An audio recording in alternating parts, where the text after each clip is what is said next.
জাহাজ যখন ডুবছে বলে মনে হয় তখন কিছু ইঁদুর তারা আগে পালায়।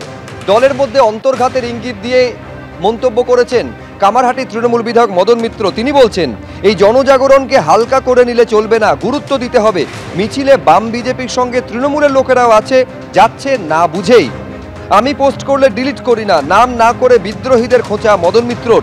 মমতা বন্দ্যোপাধ্যায়কে চাপে ফেলতে দলের একাংশের বিরুদ্ধে বিশ্বাসঘাতকতার অভিযোগ করছেন তিনি বলছেন রামায়ণে একটা বিভীষণ ছিল, এখানে অনেকগুলো বিভীষণ রয়েছে। আর এখানেই প্রশ্ন, কার বা কার দিকে ইঙ্গিত করতে চাইলেন তৃণমূল বিধায়ক, কি বললেন দেখুন।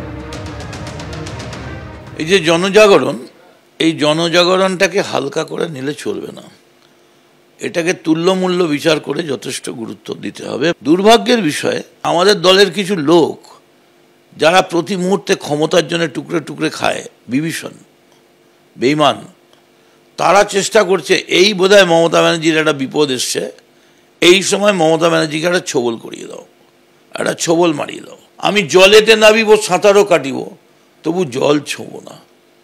আমি টুইটও করিব, পাবলিসিটিও নেব, তবু টুইট আমি রেখে দেব না, ডিলিট করব। আমি মদন মিত্র, আমি এসব করি না। আমি টুইট করি না, করলে ডিলিট করি না।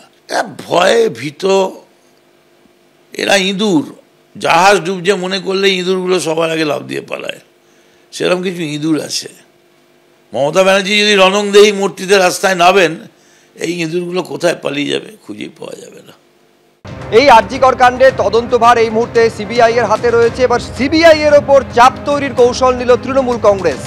সোশ্যাল মিডিয়ায় পোস্ট করা হয়েছে তৃণমূল কংগ্রেসের তরফে, এই প্রশ্ন তোলা হয়েছে 165 ঘন্টা পার, সুবিচারের জন্য আর কতটা অপেক্ষা করাবে সিবিআই? এখনো পর্যন্ত তদন্তে সেরকম কোনো অগ্রগতি লক্ষ্য করা যাচ্ছে না বলে তৃণমূলের তরফে এক্স হ্যান্ডেলে পোস্ট করা হয়েছে।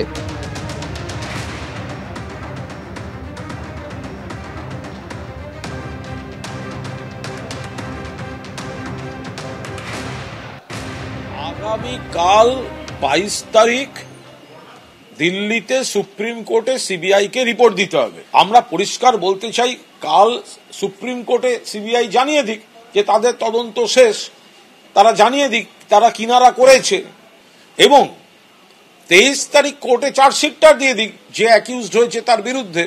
তার সঙ্গে বলতে হবে ও একা ছিল নাকি আরো কেউ ছিল। যদি একা থাকে তাহলে ওটা ফাইনাল চার্জশিট, আর যদি অন্য কেউ থাকে বলে তদন্ত চালাতে হবে তাহলে সিবিআই কোর্টে প্রেয়ার দেবে ফার্দার ইনভেস্টিগেশন, পরে সাপ্লিমেন্টারি চার্জশিট যোগ হবে।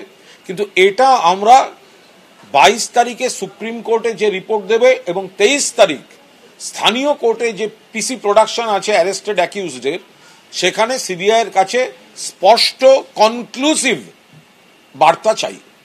দিল্লিতে যে নির্ভয়া কাণ্ড হয়েছিল 7 বছর লেগেছিল, কিন্তু ফাঁসি হয়েছিল। এখানে তো কোর্ট বলেছে, কারণ আর কারোর উপরে ভরসা নেই, এই সরকারের উপরে, প্রশাসনের উপরে। তো কোর্ট আছে, সংবিধান আছে, তার একটা পদ্ধতি আছে, তদন্ত রাখুন। হায়দ্রাবাদেও তাই হয়েছিল, পালিয়ে গেছিল বলে গুলি খেয়ে মরেছিল। কিন্তু ভারতবর্ষে মানুষ চাইছে যখন, সেটাই শেষ কথা, প্রতিকার হবেই। আদালত তার আইন অনুযায়ী চলে, আমার আপনার কথাই চলবে না, সে চলবে। কিন্তু আমরা চাই এই সরকার থাকলে এরকম ঘটনা ঘটবে। গত 1 সপ্তাহে বর্ধমানে 2টি মেয়ের সঙ্গে এরকম ঘটেছে, গলা কেটে দেওয়া হয়েছে ট্রাইবেল মেয়ের। আজকে এখানে হচ্ছে, রোজ হচ্ছে। এটা বন্ধ হওয়া উচিত, আর যতক্ষণ এই সরকার থাকবে বন্ধ হবে না।